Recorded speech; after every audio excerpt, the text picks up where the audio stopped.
The drill was winding through a cedar plank when my phone vibrated on the workbench.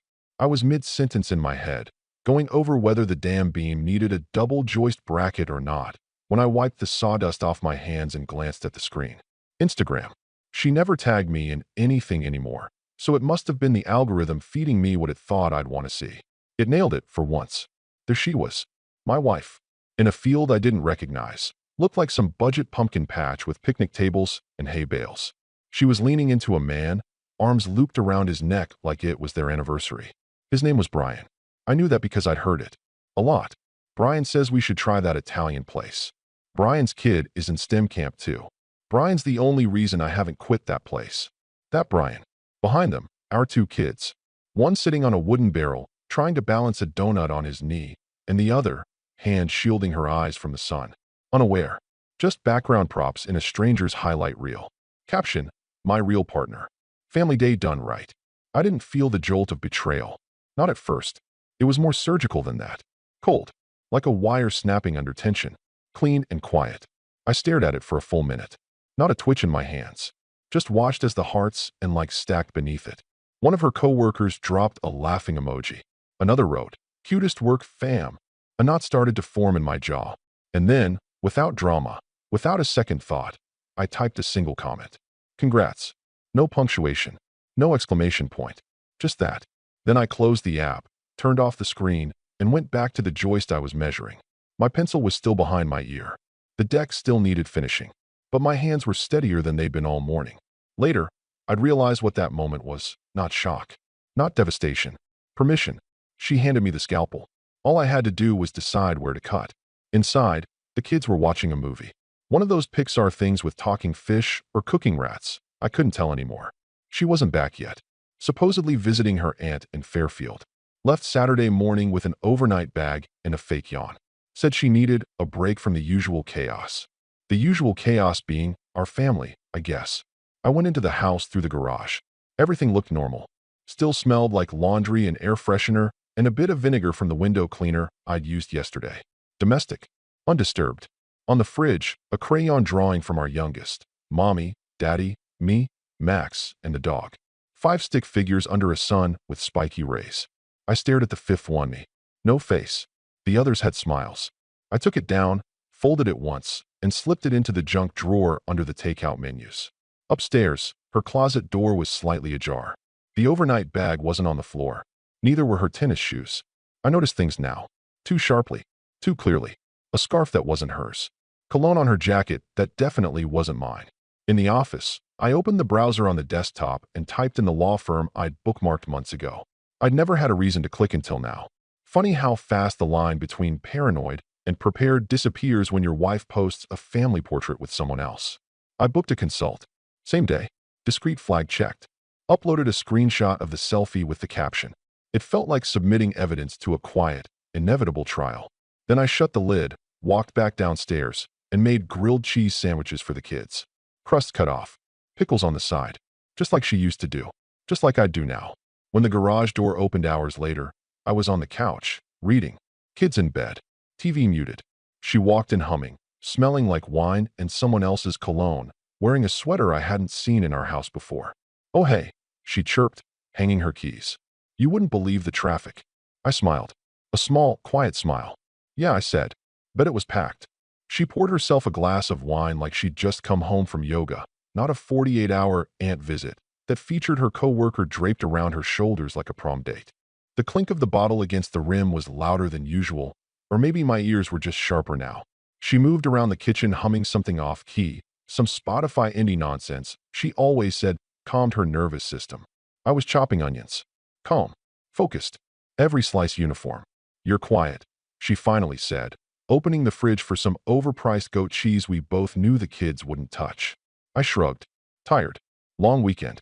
She leaned against the counter, swirling the wine like she'd practiced it in a mirror. You should have come with us. The kids had a blast. With us.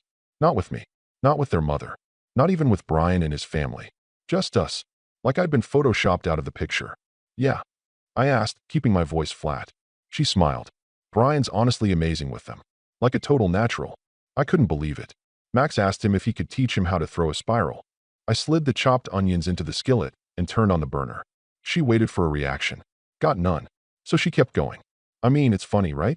Brian and I always joke we're like a little fake family on the road. You know, conferences, events, it's like our thing. There it was. Our thing. I stirred the onions. They looked happy, I said finally. She laughed, but it cracked halfway through.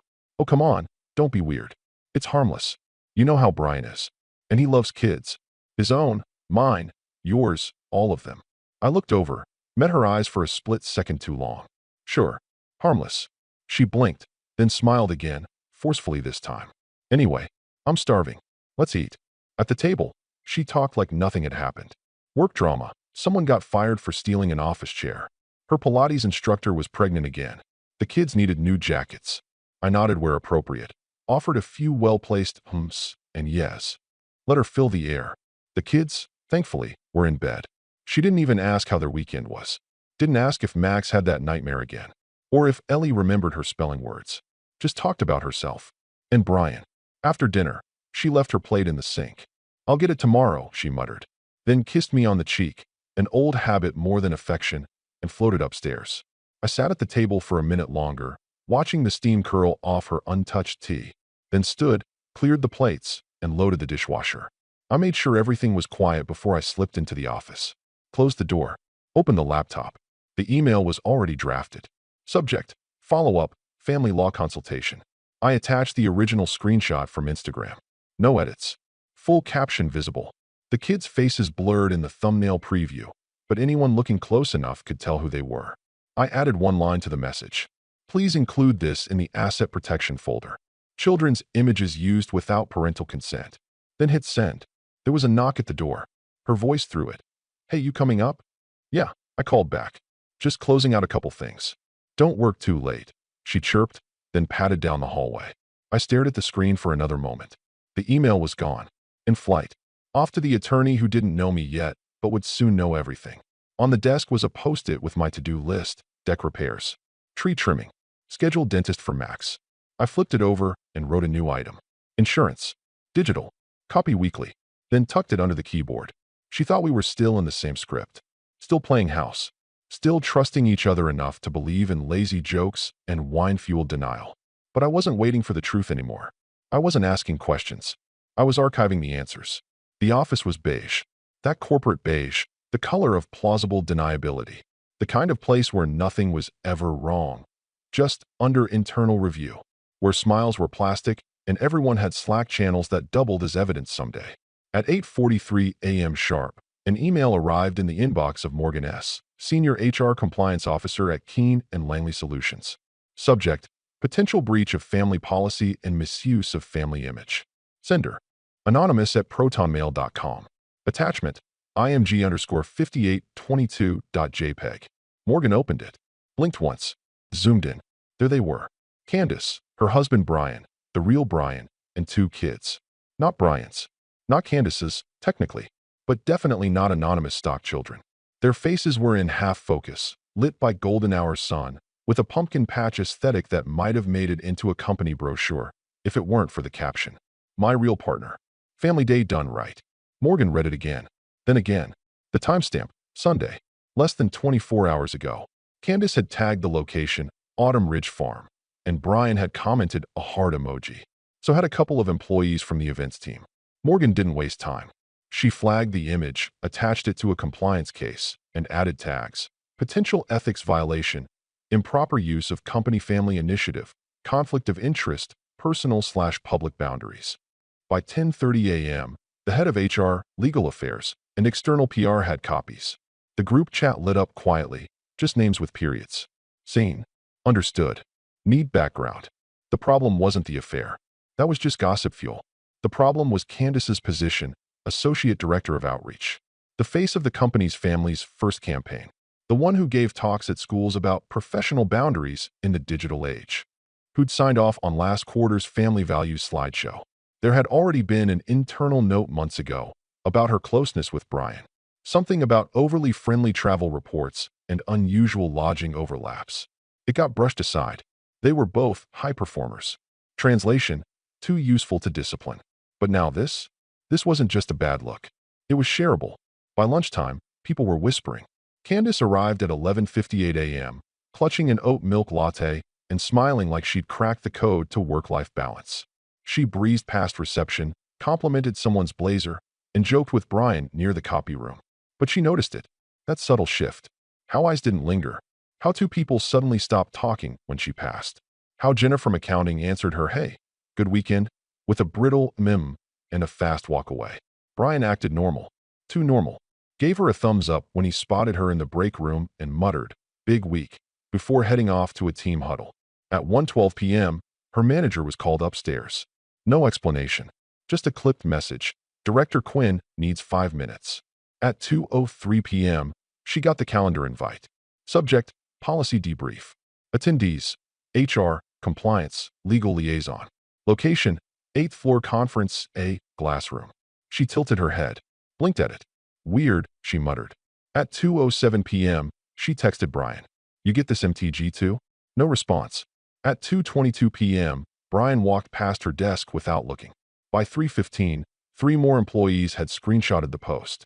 One forwarded it to a friend in PR with a single line. We got a new Amanda from marketing situation on our hands.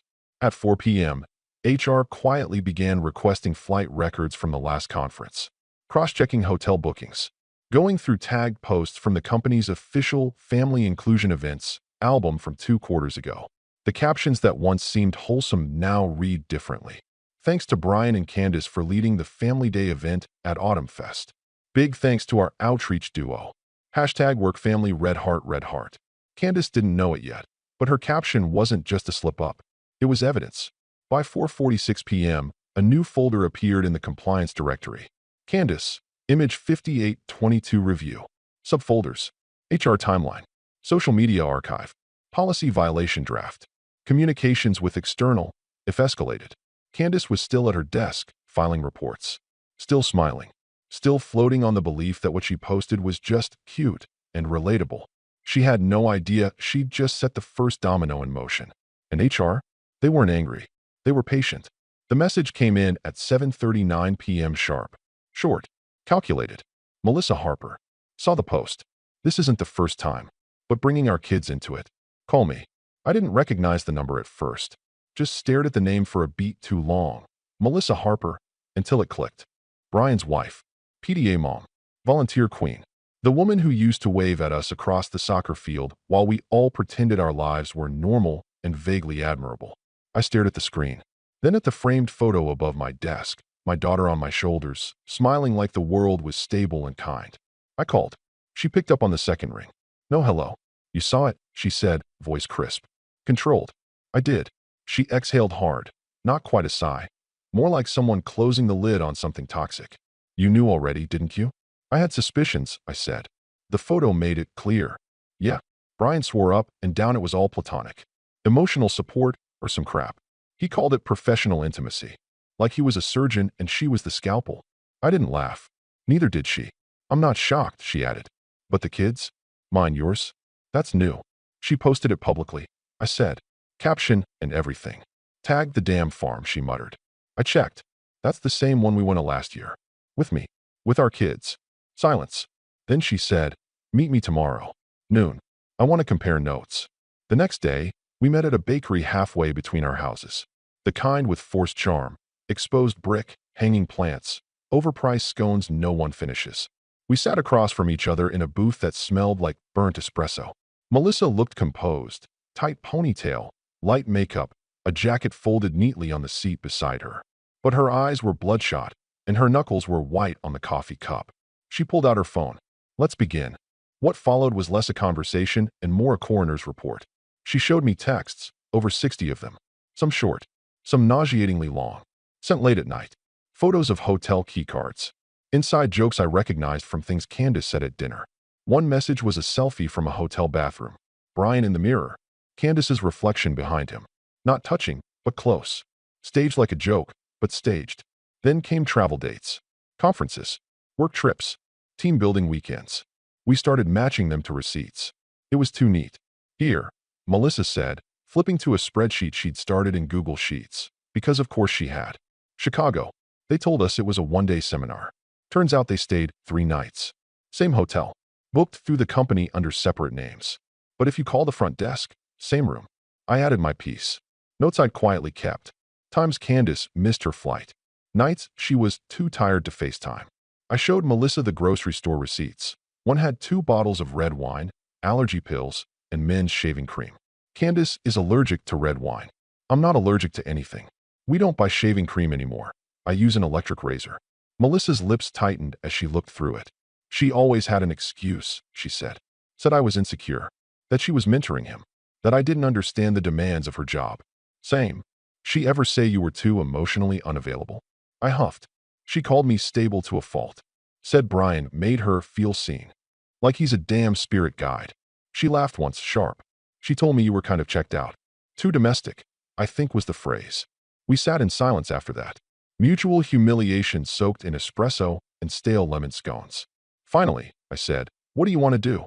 She met my eyes. Burn it down. But cleanly. Quietly.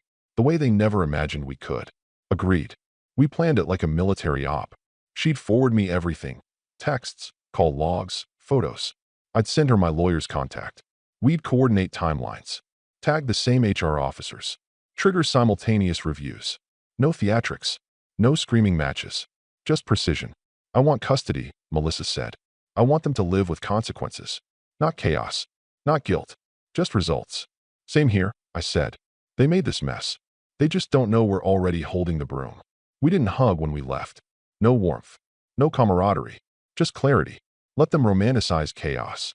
We'd weaponize order. The pen felt heavier than it should have. It wasn't the weight, really, it was the permanence. Thick blue ink gliding across line after line. Initials at the bottom right corners, full signatures at the foot of each page. My attorney, Janet Kroll, sharp as a guillotine in a navy blazer, sat across from me with a legal pad and a silence that said, "This is the cleanest way." "You understand what this one does?" she said, tapping the signature line I was about to reach. "Once it's filed, the trust owns the property. Not you. Not her. She'll have no claim. None. Unless you explicitly invite her in." I nodded and signed. The house was no longer ours. It was a legal shell, with me inside it and her outside the door. A trust with my kids as sole beneficiaries and me as trustee. Bulletproof. College fund, she asked, flipping to the next section. Done, I said. Pulled everything this morning. Janet smiled. Not warm. Satisfied. I'd moved quickly. Too quickly, if I were trying to hurt her. But this wasn't about hurt. This was about removal. Detachment. Precision. The same way you pull out a rotten tooth before it poisons the blood. That morning, I had walked into the credit union and closed the joint college fund. Every dollar we'd scraped together over the years, every tax-sheltered cent. She always wanted it under both our names for unity. I transferred it into a new 529 plan under my name only, with the kids listed directly. No middleman. No ambiguity. The teller looked confused. Planning for changes, I said. He didn't ask more. I handed Janet the final bank statement showing the withdrawal and new account. Good, she said, slotting it into the binder. Now the car. Title flipped, I nodded. New insurance, new registration, new keys. She scribbled something down. What about the accounts? Split last week. New checking. Old one set to auto-freeze if 2 withdrawals hit in the same hour. Smart, she said. You're not angry. I am, I said. I'm just done leading with it. She paused, then turned the page slowly to the final form, the petition draft. Do you want to include the photograph? She asked, flipping the folder open to the Instagram post. Printed in color. Caption in bold. My real partner. Family day done right. My kids' faces pixelated, but still recognizable. Still mine. Yes, I said, with a note. Photographic evidence attached. She clicked her pen and wrote it in the margin, just under grounds. Irreconcilable differences. Nothing dramatic. Nothing tabloid-worthy. Just a clean acknowledgement of rupture. I flipped through the full petition again. The lines were cold. Legalese. But I could feel the silence between them, like a ghost pacing in drywall. Property divided. Custody pending. Assets frozen. Her name appeared only twice. Mine appeared 6 times. The kids were named 10 times. It felt right. Janet stood. We'll file this Wednesday. I'll also notify HR through back channels, quietly. We don't want the internal investigation crossing signals with the legal timeline. I stood too. Thank you, I said. You handled this like someone who'd been preparing. I looked out the frosted window at the skyline beyond. Buildings like dominoes. Ready to fall the second you nudged them right. I said. She just picked the deadline. She handed me the folder, now thick with action. As I left her office, I passed by another man in the waiting area, red-eyed, jittery. He held a plastic bag with receipts and a stack of photos. His hands shook. He looked like someone who had just discovered. I was past that. Out in the parking lot, I sat in the car for a moment and stared at the dashboard. The timestamp blinked, 4:04 p.m. I told Candace I had a hardware store run. And I did. I still needed to pick up deck screws and mulch. Life didn't pause just because someone lit a match inside it. I reached into the glove box and added the newly signed trust documents to the insurance folder. A USB drive sat underneath. Labeled, backed up, fireproof. Before pulling out, I texted Melissa 2 words. Filed. Ready. 3 dots appeared. Then, absolutely. We were no longer married people. We were strategists, and the trap was nearly closed. She dressed like it was her coronation. Hair done. Blazer crisp. That necklace she wore when she wanted to radiate just enough authority to be respected, but not enough to intimidate. She even skipped her usual platform heels for something executive chic, because today was the day, the one she'd been hinting about for months. At 9:06 a.m., her calendar pinged. Scheduled review, glass conference, 8th floor. She smiled. That's the good room. The glass one. The one they used for promotions, interviews with external partners, high stakes, but high reward stuff. She took it as confirmation. She left early, stopped for a matcha latte, smiled at herself in the car's vanity mirror. Finally, she whispered. Upstairs, people smiled at her, but not like before. There was something brittle about their faces. Polite, sure, but thin. She didn't notice. Not really. She was too busy straightening her blazer and checking her reflection in the chrome elevator wall. When the doors opened on the 8th floor, she walked in like a woman already chosen, already celebrated, already halfway to a new salary bracket, until she saw who was in the room. HR sat at the far end, Morgan, stone-faced. Beside her was Ron from compliance, fingers laced like a man prepping for a sermon. Janet from legal was there too, laptop open, unreadable. And across from them, me, her husband. And next to me, Melissa. Candace paused, blinking. Oh, she said. I thought. Morgan didn't let her finish. Have a seat, Candace. The door clicked shut behind her. That glass room suddenly felt like a fishbowl. Everyone outside could see in, but no one could hear a thing. She sat slowly, trying to rearrange her face. Somewhere between casual confusion and reluctant curiosity, Morgan slid a piece of paper across the table. 1 page. Centered. Printed in full color. My real partner. Family day done right.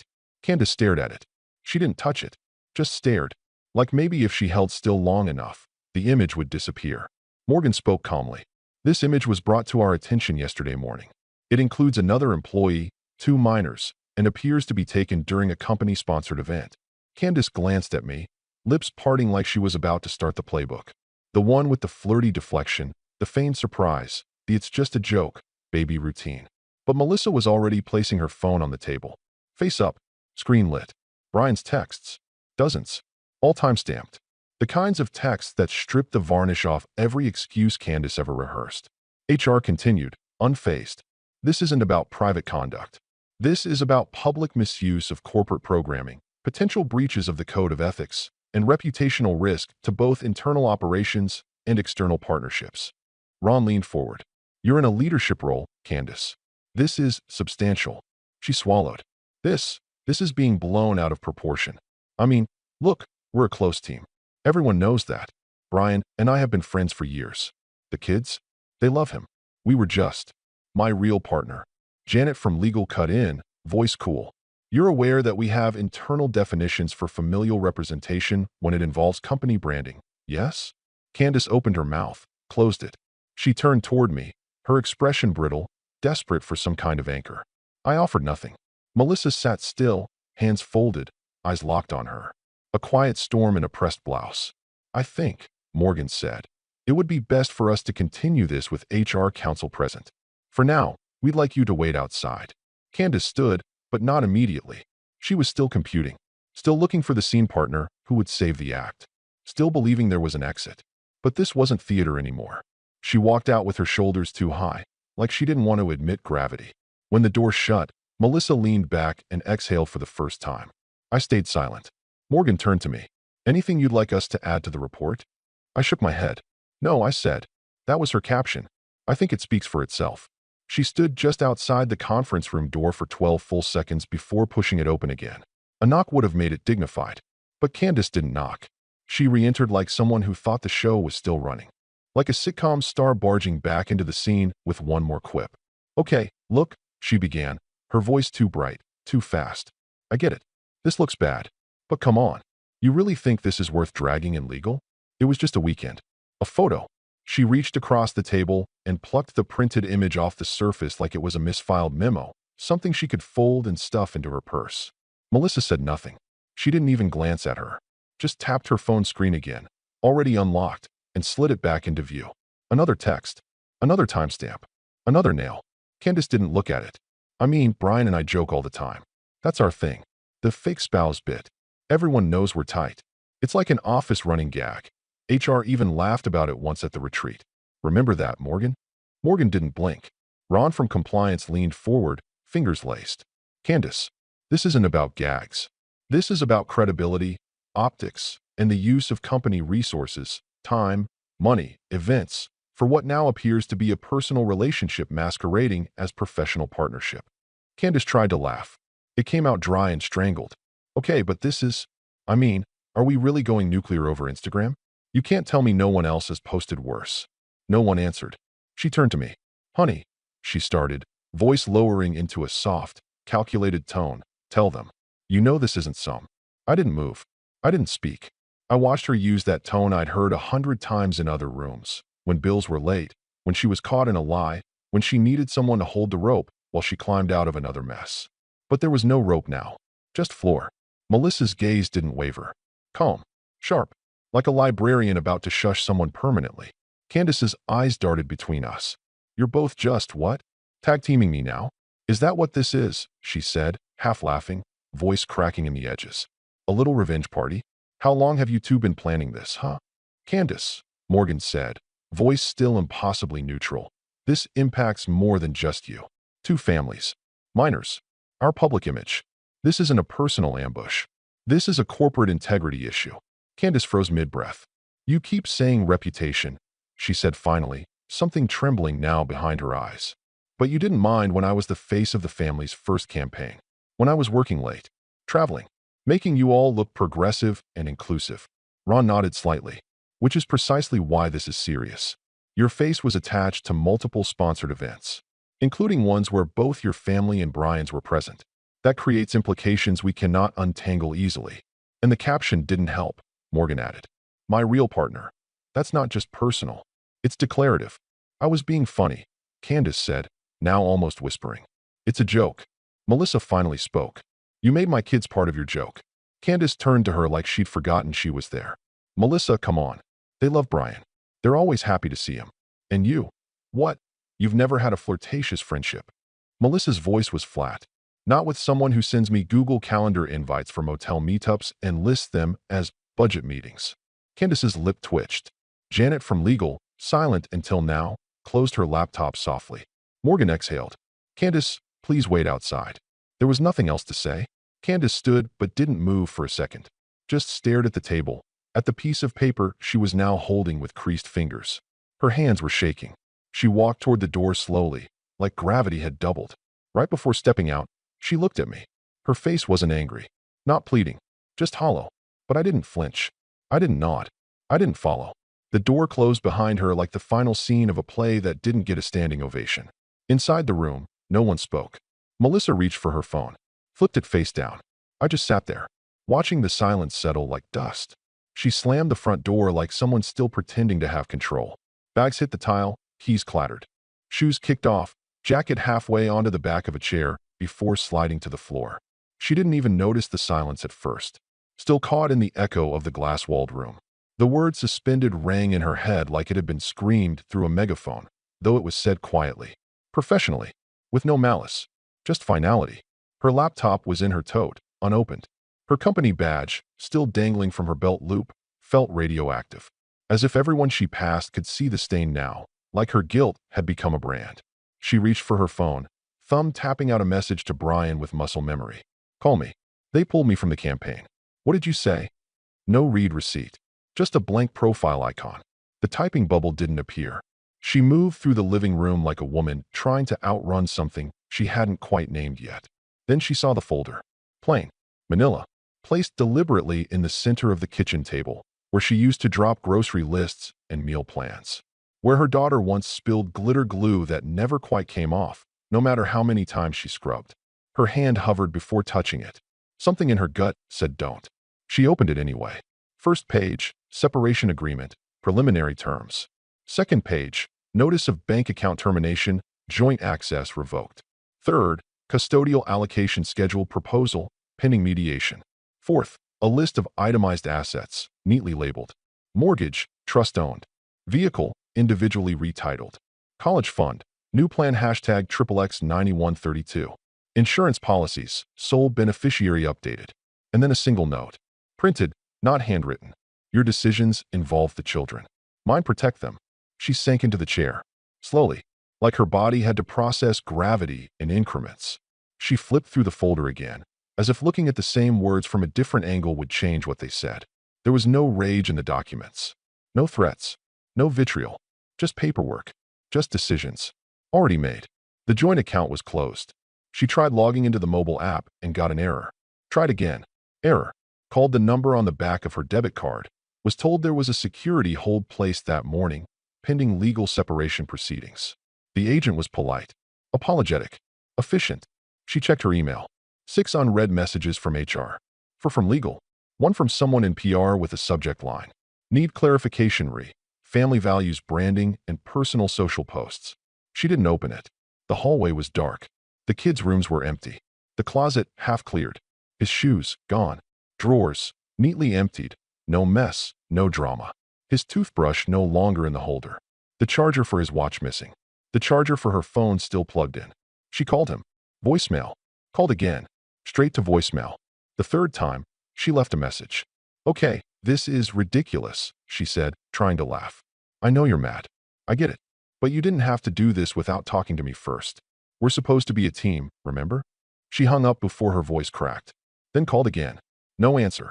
Sat down at the kitchen table, folder in front of her, and looked around the room. The banana peel from the kids' breakfast still in the trash. A small cup of uneaten applesauce on the counter.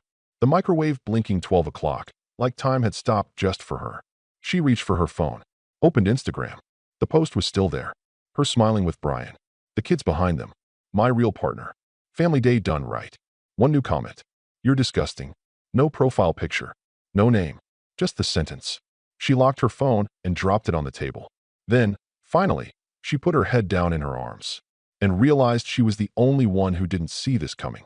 The courthouse didn't look like a place where lives ended. It looked like a DMV. Pale walls, plastic chairs, people quietly flipping through manila folders full of shame and strategy. Candace sat with her lawyer, a man she'd picked for his online reviews and expensive tie.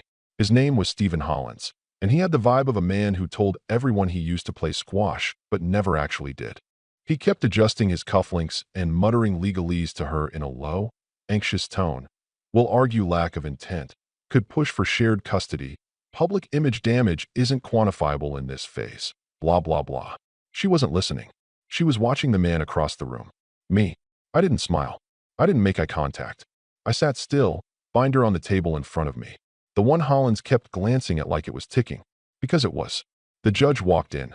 Female, maybe mid-50s, the kind of composure that made you believe she'd handled uglier things than a LinkedIn affair with bad optics. She looked at both sides, adjusted her glasses, and asked the usual questions in a voice so professional it felt like a scalpel. Preliminary hearing. Mr. and Mrs. Dalton. Filing party present. Yes, Your Honor, my lawyer said. And respondent. Hollins cleared his throat. Present, Your Honor. Representing Ms. Dalton. The judge nodded and gestured toward the binder in front of us. Mr. Rowe, proceed. Rowe, my attorney, opened the binder like a magician setting up the final trick. Except there were no doves. No illusion. First, financial records. Carefully documented transfers, asset isolation, trust establishment, all done before the filing. No scrambling. No mess. Then, HR documentation. A copy of the internal compliance notice from Candace's employer. Confidential, but admissible. It included the caption, the texts, the ethics breach summary. Rowe let each page sit just long enough before flipping to the next.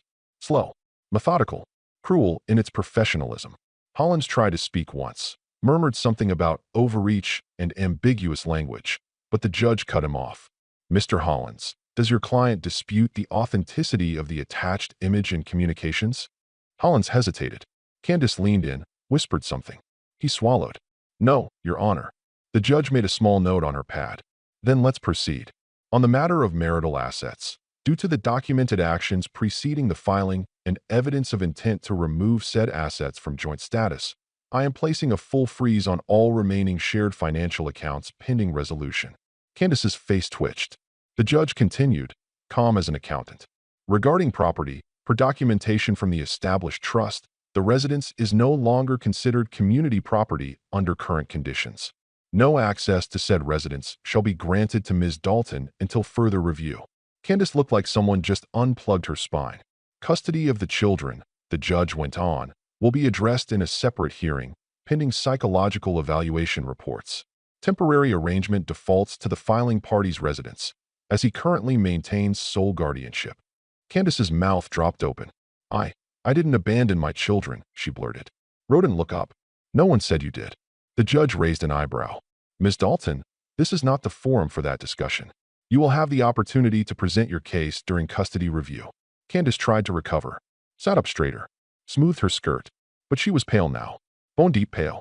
Hollins cleared his throat again. Your Honor, we would ask that this hearing not be taken as indicative of long-term resolution. My client has made significant professional contributions in the nature of these allegations. The judge stopped him with a look. Mr. Hollins, your client was part of a public campaign built on family values.